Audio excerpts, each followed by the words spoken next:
Hey Andy. Hi there. Hey, man. Good morning. Or good evening. That's afternoon. Good afternoon then. Yes, it's a very good afternoon. Bright and sunny outside, as you can see. Oh wow. Yeah, it's good to see you. It's been a while. Yeah, good to see you in Yes. real life. Yes, it has been a while. How's things on your end? Yeah, we have been through a lot of development on Yeah. this side. A lot of nice interviews, nice people joining us from Twitter. We had Gurk on Crypto on the show and Crypto Finally. Yeah, Two big influencers and they know a lot about crypto and blockchain as well from the States. and a lot of new guests are lining up. Yeah. So that's really cool. But it's good to That's see good. you. That's good. That's good. Yeah. So how are things at your end? Any new developments you're working on? Not really. But there in about a month's time or so, I have to look at some other activities with the government because my sort of duty with them is going to be due soon. So I'm also thinking of what else to do, formally from a governance perspective, and also at the same time we're also looking at other things. So there are new plans ahead, man. That's really exciting, Andy. I see you're enthusiastic about something, but you cannot tell us yet. So we'll wait, and we'll wait and see. Yeah, really, I'm getting excited. If I see that look in someone's eyes, then we'll keep watching and learning. So let me know, if you need anything in terms of if you look at the Crypto Finally and the ladies and so forth, most of them, they are speaking from the same time zone. Yeah. So I was also toying the idea of having multiple speakers from a different time zone or from different countries permanently as a segment. Yeah. So that we could all interact and share some of the latest updates, from the crypto scene or from the crypto business scenes and so forth. So that could be something. Then we could have our own version of a crypto Saturday or something. Yeah, great. That would be really nice. We can poll. Yeah, see we if can they're ask them. interested, We'll tell them about this idea. I think it's a really great idea because you also had the Blink list on Twitter, and and I personally think we spoke to a lot of people last time. We had Ed Wonderslap in the show as well, and that guy had so much knowledge about how do you say it again? Validating crypto wallets. He explained to us, he's a programmer as well, that we have a lot of trust in wallets, and he says crypto is very safe, but the wallets aren't. No, a lot of wallets aren't, and I was scared a little bit, but he explained it in a really nice way, and he is trying to validate as many wallets as possible to help the crypto community be safe.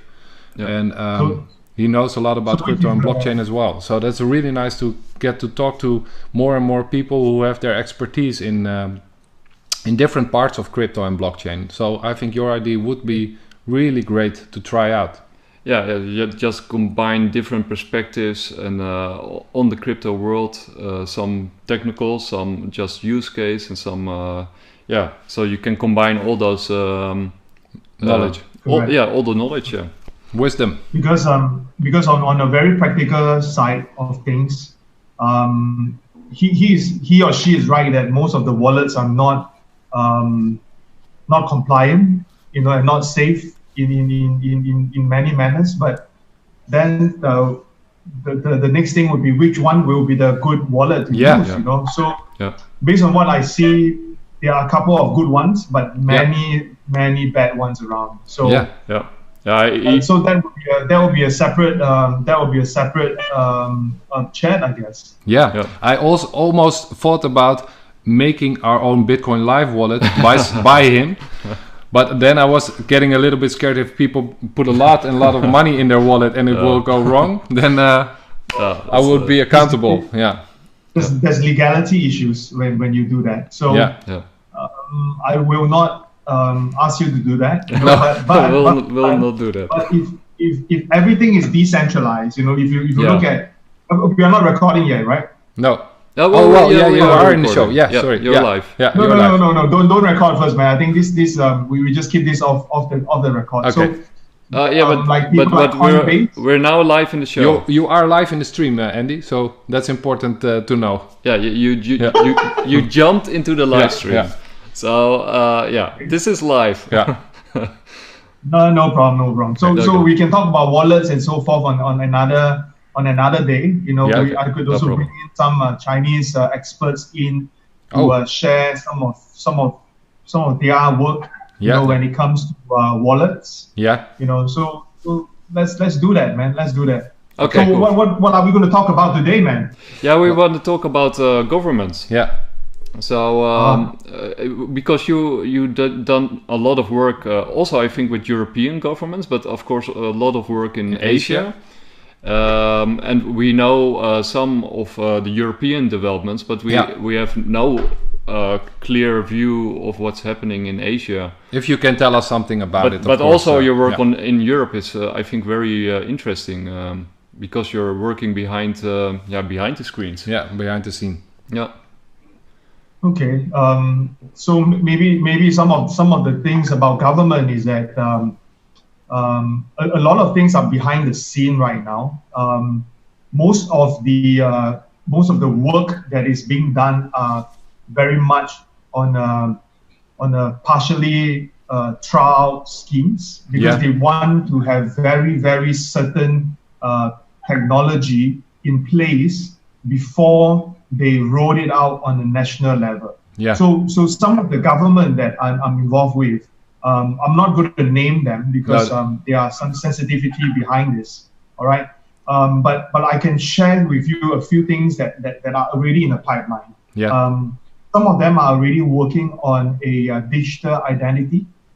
How the identification is going to work, you know, when it comes to the data, the sensitivities, and so forth. So I know government are already working on that. Yeah. Some government like Singapore, they have rolled out things like certifying certificates, you know, education certificates on blockchain. Diplomas, authentication. So that is already been done by some of the government. I know one of them is Singapore, and it's an open project, open source.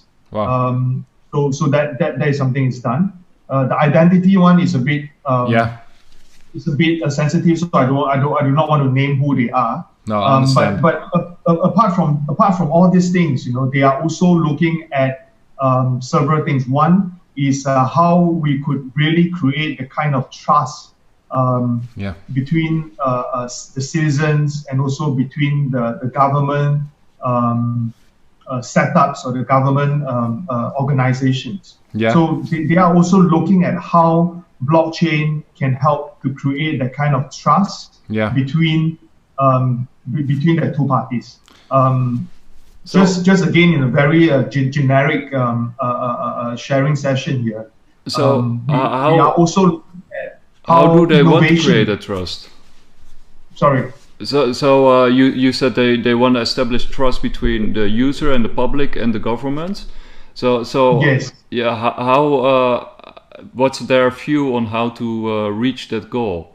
How do they want to? Well, you have to see the whole situation based on different countries. You know, some countries, they have already gotten a very good digitized platform that provides feedback, that provides voting, that provides a two-way communication between the citizen and the government. You know, some of them have already done that. So for those who have done that, based on what I understand, many of them felt that, you know, it's not necessary to look at blockchain because they already have a system that is good and running. Yeah.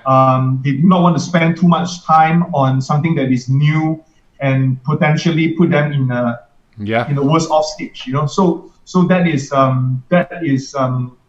you know, part one of it. Part two of it, where government are a little bit more backwards, they are willing to change their system, which is not that great kind of system. They are all very happy to look at how blockchain can be used as a trust, can be used as a database for them. Like so government are very two-sided right now, on technology adoption. So they want something that is safe. And I was just also sharing another part of the government would like to actively push the word innovation into the system, and they often tag blockchain or cryptocurrency as a form of innovation that they want to look at. So I think for government, they are open, but they are not very open to everything, because they would be at risk. What if something goes wrong? When you implement something like this.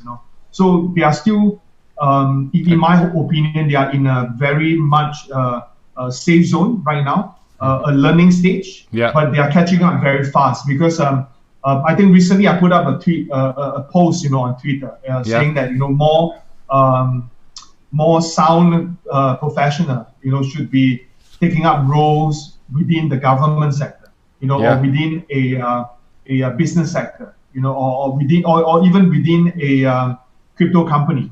Because I do see that if we can get in more people who are like-minded and very sound in their thinking, the adoption within the government sector would be a lot faster. Because right now, a lot of the scholars or the higher position guys, they do not understand the technology.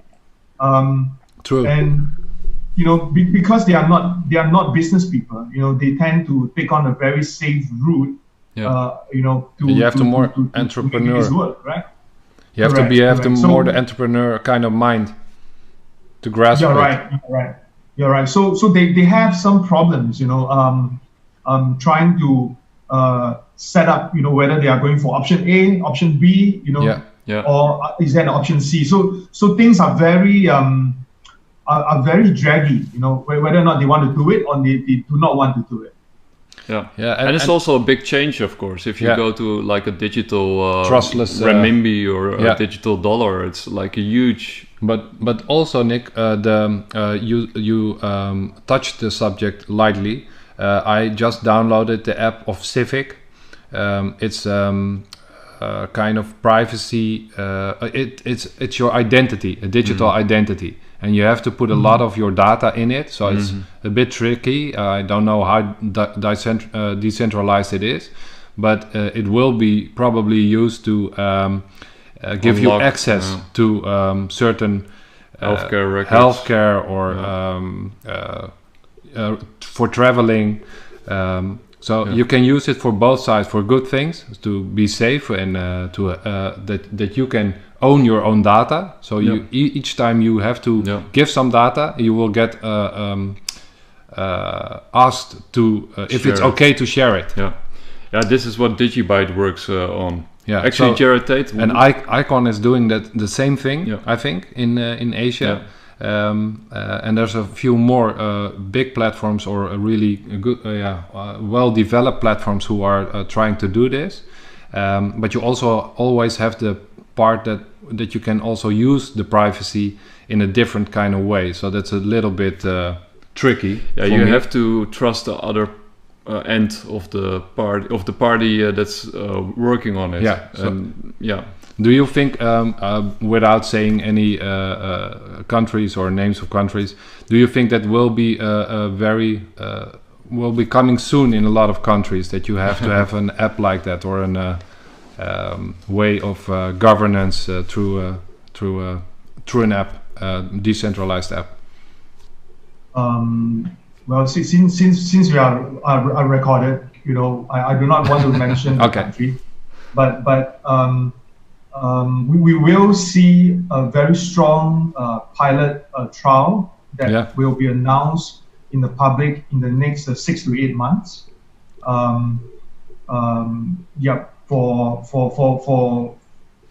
that part of things. But I also do see that blockchain companies are actively trying to reach out to government or government-related companies or organizations to sell their solution, and out of which a huge proportion of it goes into the digital identity kind of a business, and that is actually a very big setback, for government.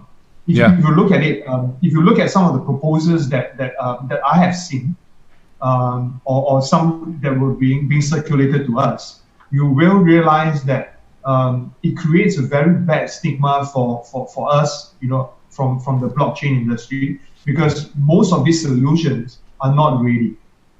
So as more of these companies go into government tender with that kind of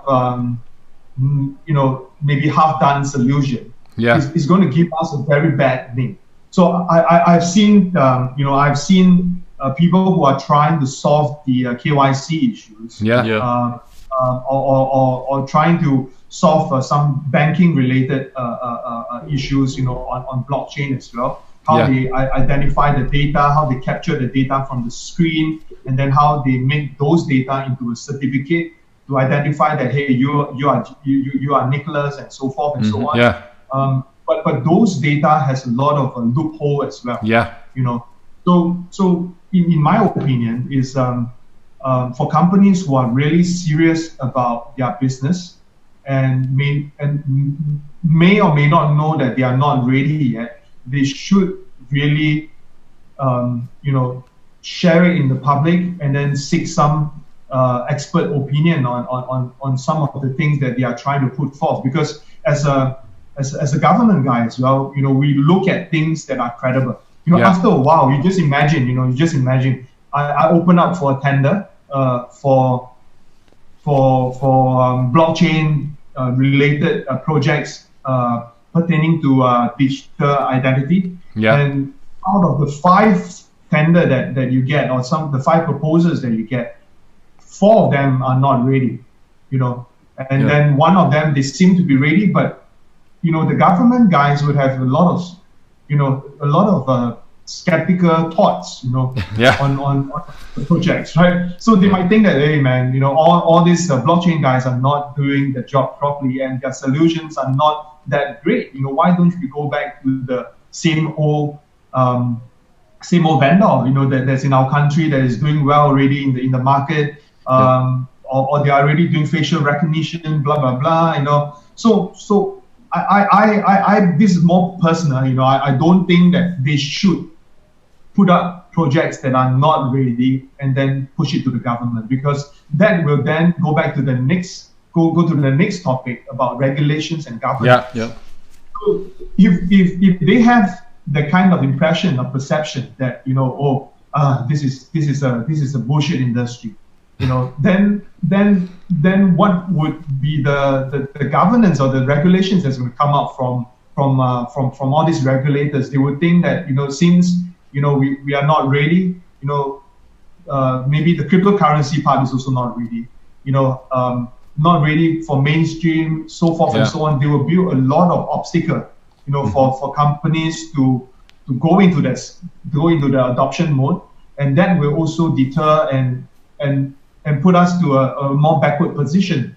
So again, we have to emphasize on things that are credible, things that are doable, so that from a government perspective, they look at us from a very different mindset. Apart from those guys are innovative, but they may not be able to do the work. So I think this should be something that we tell everybody. Let's do a good job. Let's promote ourselves properly. And I think we will go on very well. In the next in the last quarter of 2020, because I do see that companies are trying hard, and government are trying to open up very much to vendor. So because I look at this from a more insider perspective. So if you are not ready, the government folks, the director who is working for the minister would be very polite to you and say that, wow, it's a good job, man. But if I could circulate some of the emails that we have gotten from some of this assessment, wow, man, it's horrible. You know, you wouldn't believe, you know, how bad it was. You know, some of them right now, you know, they actually do their pitching on Zoom, and a lot of these are being captured, and that is going to be really bad. You just imagine if there's a wiki leak or there's a blockchain leak, you know, where they circulate all these videos out, you know, for what they have done for their pitching. That will be really bad for the industry. So I do hope that people just not just people, you know, just companies got to be very, very tactful with what they are trying to put through. You know, everything is recorded, man. Yeah, that's true. Very professional. Yeah. Yeah, that's good advice, Andy. Yeah.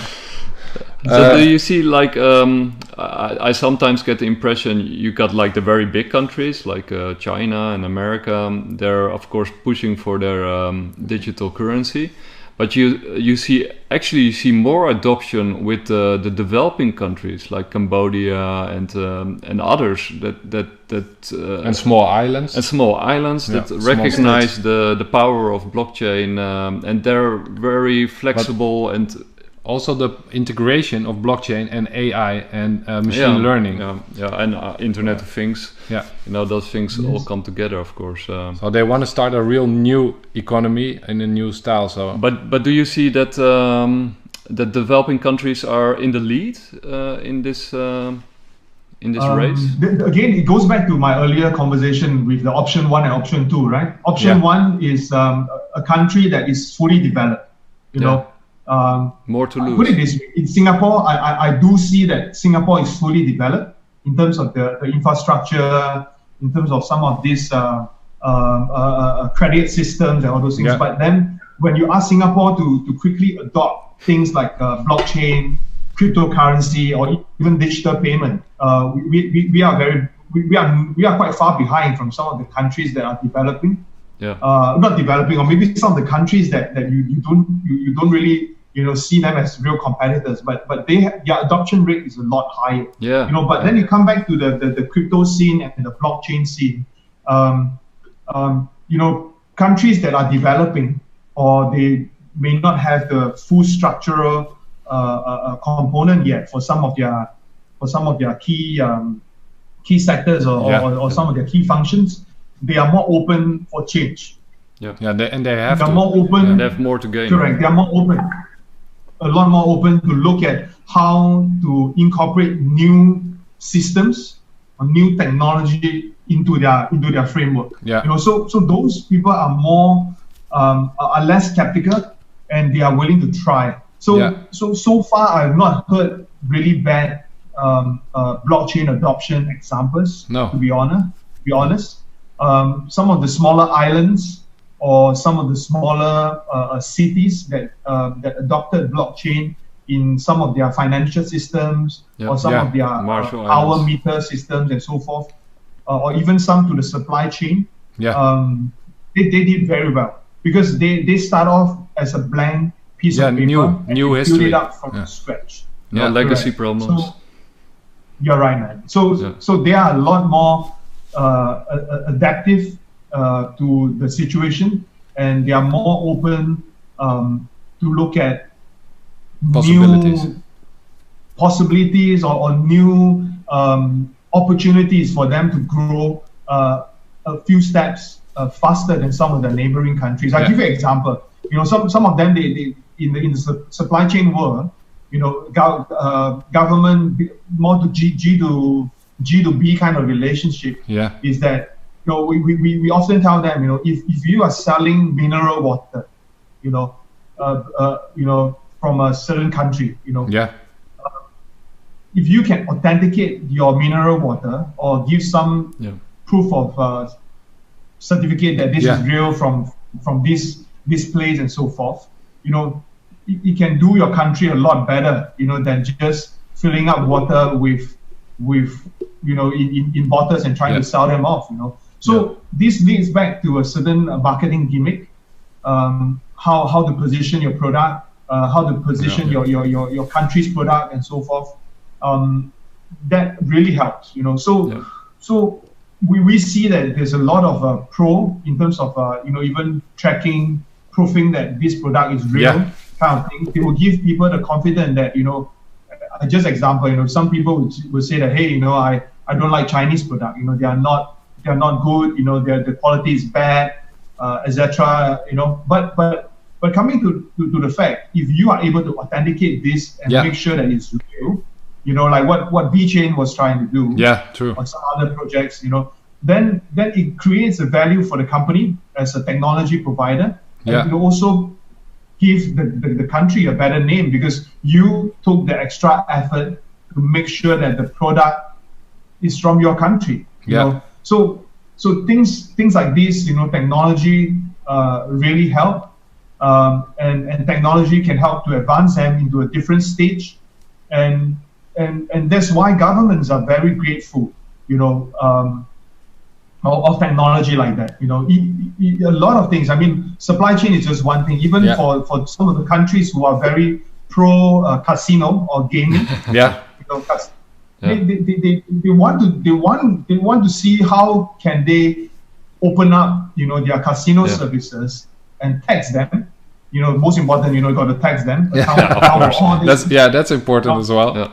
Correct. Through the use of cryptocurrency, and that can be done, right? Easily. So instead of using US dollars, where a lot of money would just, you know, just disappear or evaporated, you know, from their books. Yeah. Full crypto, man. That would give them accountability, more income, opportunity to tax them. You know. So again, government do like the fact that, you know, everything is traceable. True.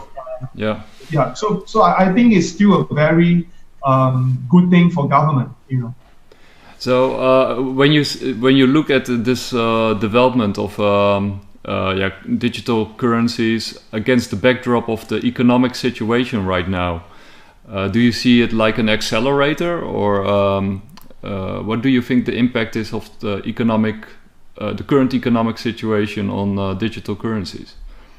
Well, this is purely my personal opinion. So of course.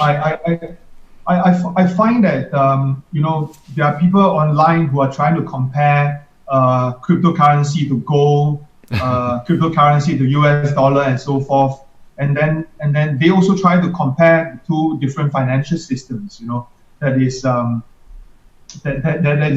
in the market right now, right? They also talk about how the stock market is like versus how the crypto market is like, how volatile, you know, cryptocurrency are, and so forth. But to me, I think cryptocurrency, or maybe we talk about very specific, like the Bitcoin, Bitcoin, you know, the Ethereum, and so forth. What we are trying to do here in this industry is not to compete with the current traditional finance markets.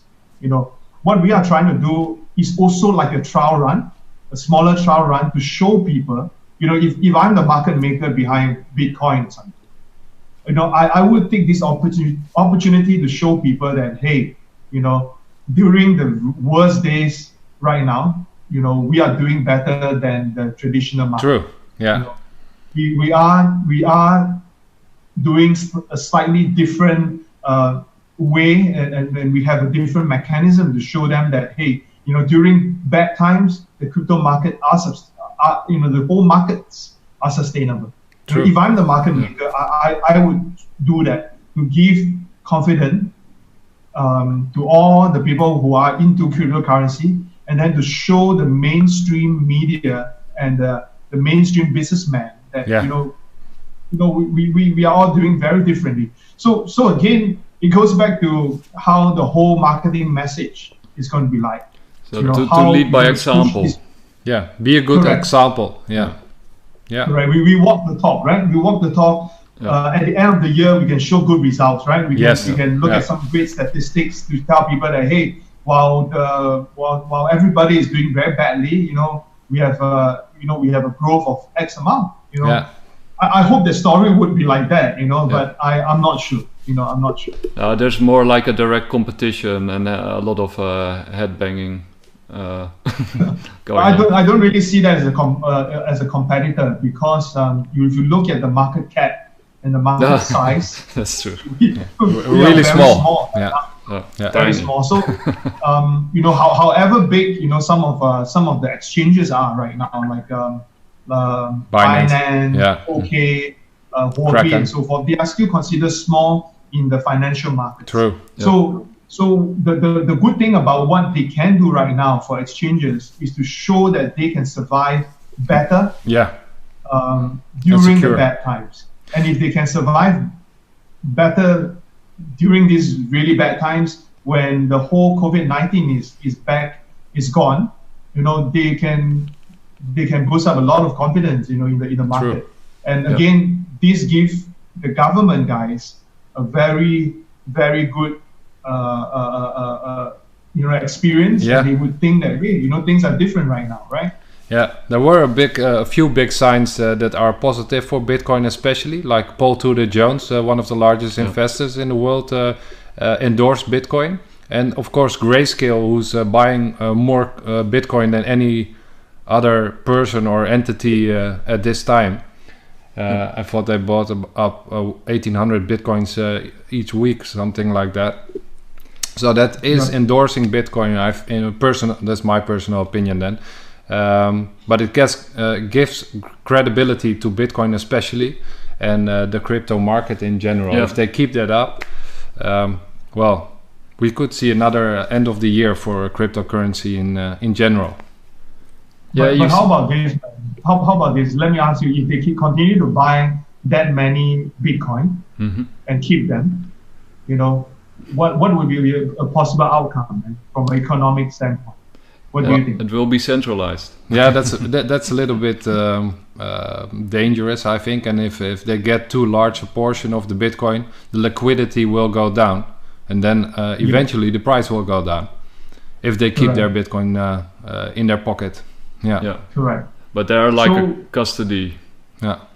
But if their custody means that they can't use the Bitcoin, as and when, so they're just going to keep it as the collector's item. So again, what Grayscale is trying to do, or some other institutions who are, I mean, they're not in the media limelight. They are trying to do is to hold as many as possible. But as they are trying to do this, apart from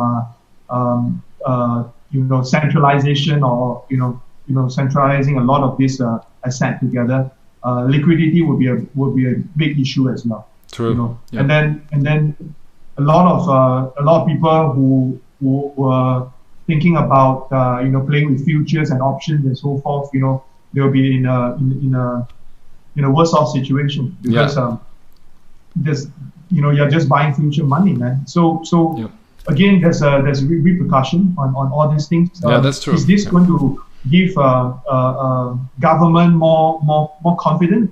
I don't think so, man.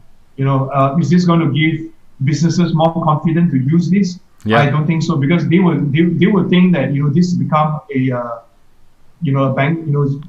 If you have a lot of Bitcoin with you, you can become a big banker. And you could manipulate the market. So again, a lot of these things boils down to the whole market is not just about Bitcoin. No. Right. Market is about how you look at all the cryptos in total, and all the use cases, and also how the technology is being adopted, right? So if that two portions are done beautifully, then naturally Bitcoin is going to go up. Thanks. So that's how I see it. We look at it like that too, because we love Bitcoin, of course, but we also see the rest of the altcoins putting something valuable into the mix. It's not just Bitcoin. No. I think the use cases and the integration and the usability, because some stuff is still too hard to explain to your granddad or your neighbor. So it has, and to yourself. So it has to get more usable still. The wallets are getting easier and easier, but still you have to know a little bit about it more than you do just using your bank account. So it should be easier. Well, yeah, there's also the whole ethos, like being your own bank. You have to teach people again to take responsibility. Yeah, to take responsibility and to learn what's money and where does it come from and how does economics work. And so there's a lot of catching up to do. Yeah. No, that's very true. But being a bank, means a lot of responsibility. Yeah. Right. So we do talk about this very casually, but when you're really going to do it, it's very hard. Yeah. It's not easy. The problem of people defaulting on loans on the bank. Credit cards. Not easy. Yeah. Correct.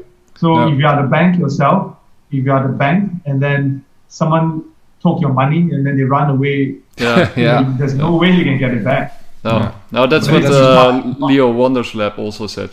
Some of those wallets are probably exit scams, or somebody can get threatened, and then they'll just take your funds and they're gone, and you cannot find them anymore as a normal person. There's nobody to go to. So there's a lot of work to do. That's why we really love your vision and the way you talk about blockchain and crypto, because you are very good at mirroring the responsibilities, but also your own accountability and your own how do you say it? And it's also very interesting to have the government perspective on this, because in the crypto world there's a lot of negativity towards governments and central banks, but they of course you will have banking in the future. You need some sort of regulation to stay safe.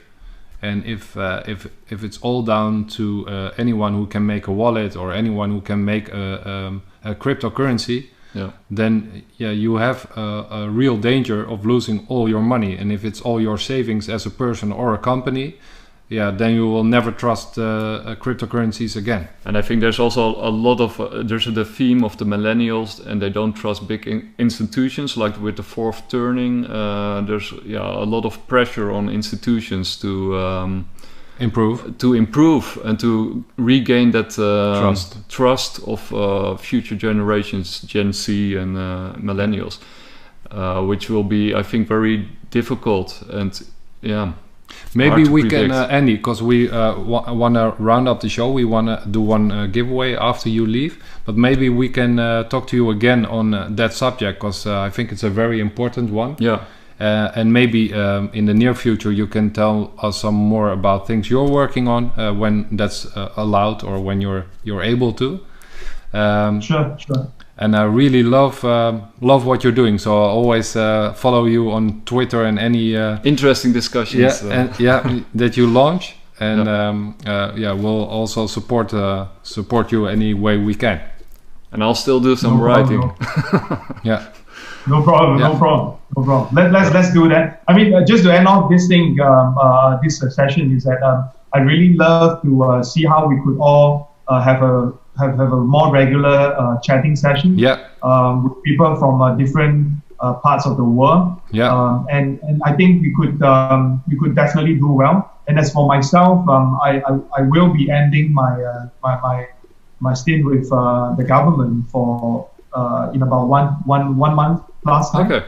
So I'm also thinking of whether or not I should put in more time with certain projects or exchanges or even another government organization. So I'll keep all of you posted as well. Yeah, please do. Please do. We're Sounds really excited and really interested in what you're doing. So keep us informed, please, Andy. No problem. Okay. I'll look forward to your giveaway. I'll retweet that. Okay. Thank you very much. Andy Lian, we say goodbye and see you soon then. And we'll ask our other influencers and people in blockchain and crypto to tell them about your ID and try to get them also in touch with you so we can organize it. If you can. No problem. Let's do that. And then and let's meet again next week maybe. Yeah, that would be great, Andy. Thanks. All right. Thanks for being on the show again. Take care. Bye. Gaat hij daar? Yeah, that's a good question.